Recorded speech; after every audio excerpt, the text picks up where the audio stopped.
పడతి కోరుకుని పసుపు కుంకుమలు ప్రసాదించవమ్మా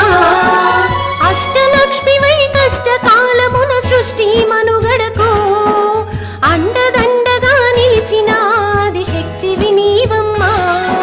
శ్రావణ మాసపు పూజలు గైకొని దీవెనలీయమ్మా పడతి కోరుకుని పసుపు కుంకుమలు ప్రసాదించవమ్మా